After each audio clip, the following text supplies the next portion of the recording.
Now it is.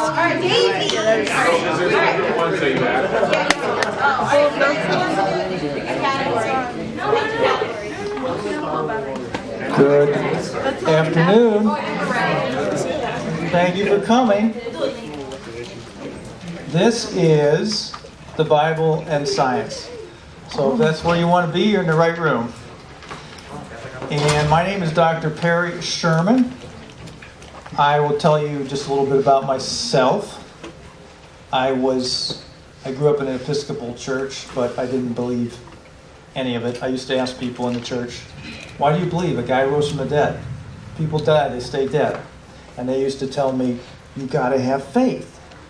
And I got really irritated because I didn't have faith. And I said, come on, isn't there another reason? Is there a better reason than that? Having faith in this? So I became a hardcore skeptic. I guess you could say I was an atheist. Maybe more like an agnostic. Agnostic is somebody who doesn't know. Agnostic. Not knowing. I don't really know if there's a God or not. But I was an open-minded agnostic. So a closed-minded agnostic would be somebody who says, I don't know if God exists. I haven't seen any evidence for one. But I'm open. If you've got some evidence, I'd like to hear it. A closed-minded agnostic, that's not what I was. Or somebody who says, I don't know if there's a God or if he exists, but I know that that's something that's outside of the realm of really knowing. You can't really know that. You just have to believe it by faith or not. It's not something you can know. So if you have evidence, I'm not really interested because it's not something you can really prove or demonstrate. I was an open-minded agnostic, and so when I went to high school, how many of you in high school? That's good. It's a high school conference, right? So a lot of you. So when I was in high school, they taught evolution. They taught everything evolved from amoeba to man. And I believed it because I didn't know any different. I didn't have any other information.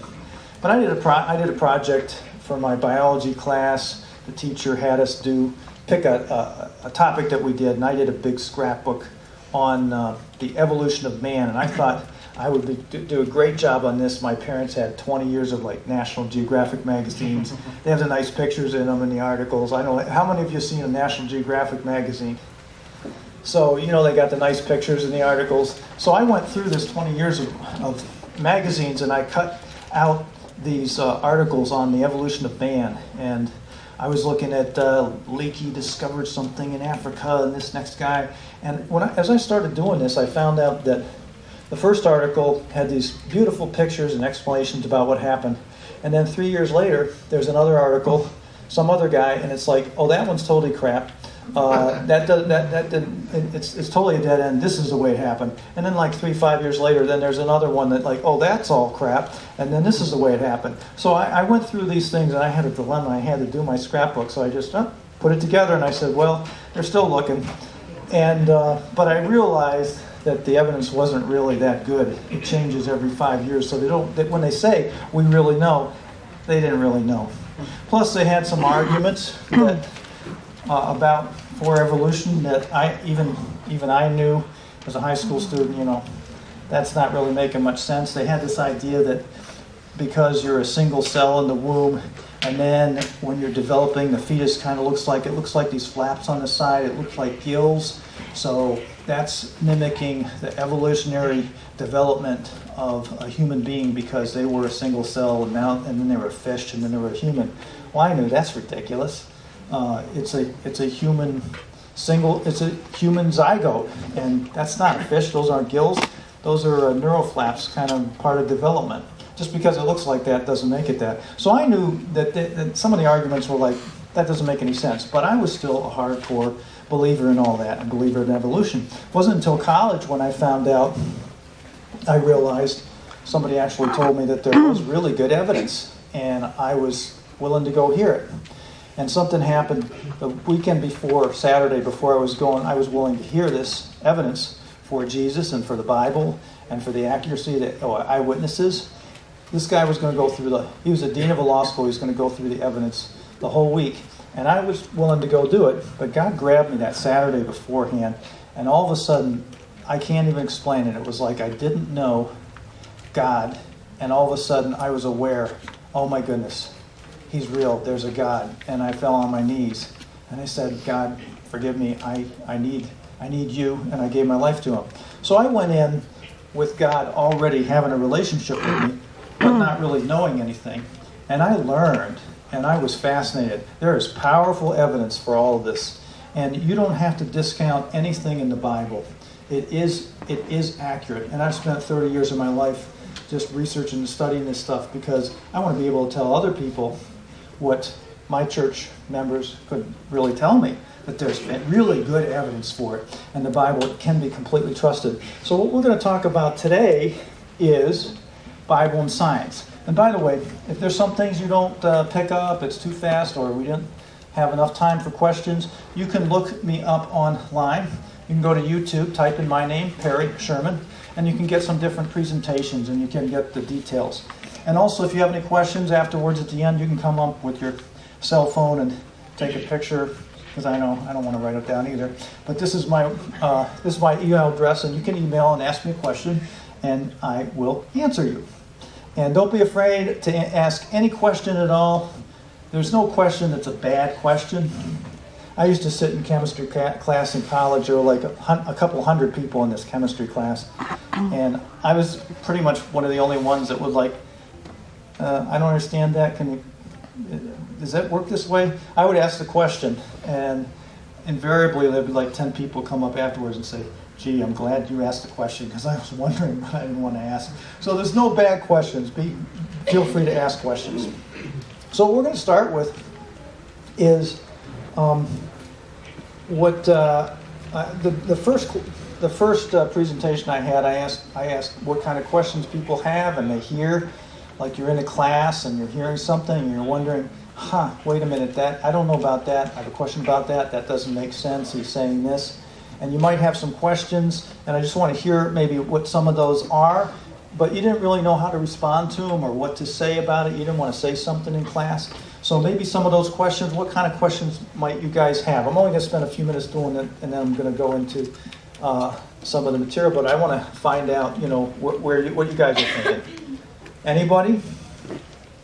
Questions that people have had, that you've heard people ask, questions that you wondered about?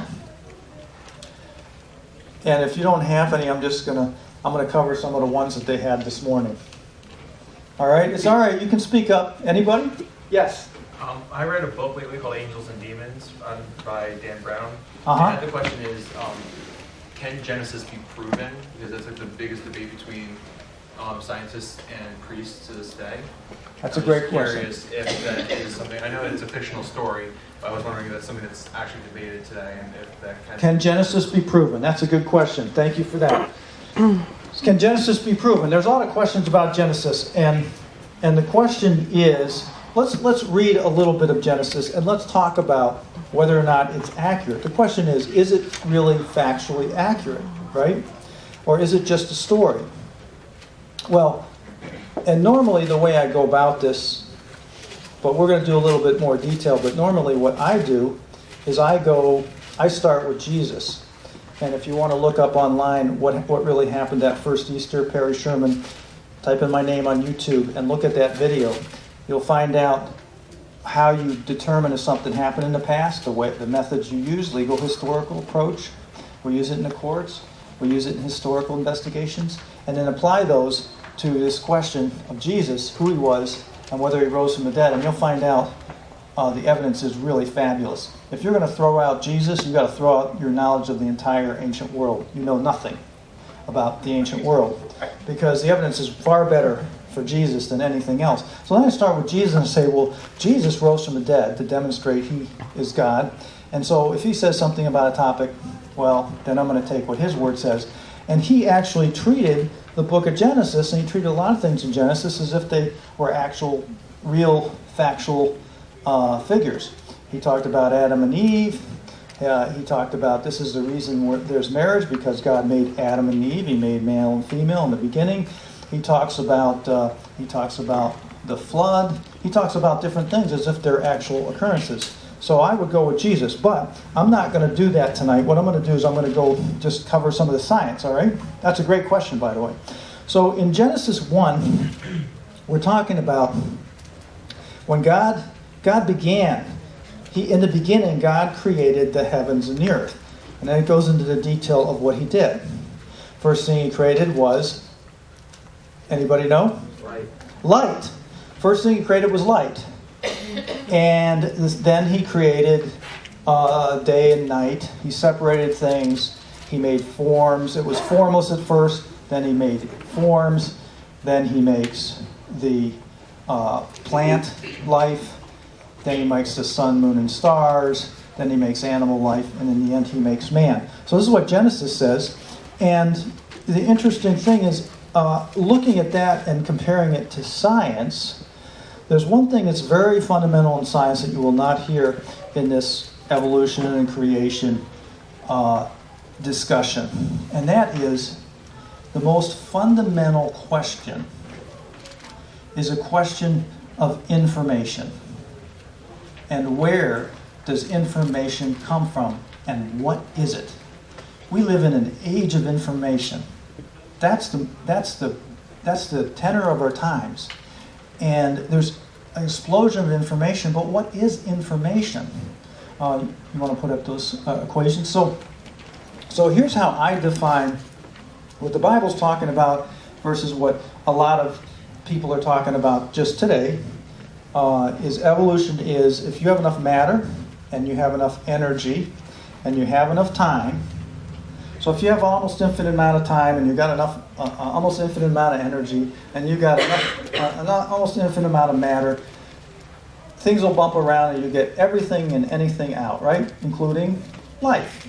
So that's evolution, right? It says you got enough of these things, eventually you're going to get life out. Well, I say that's fine. That's the evolution formula. The creation formula is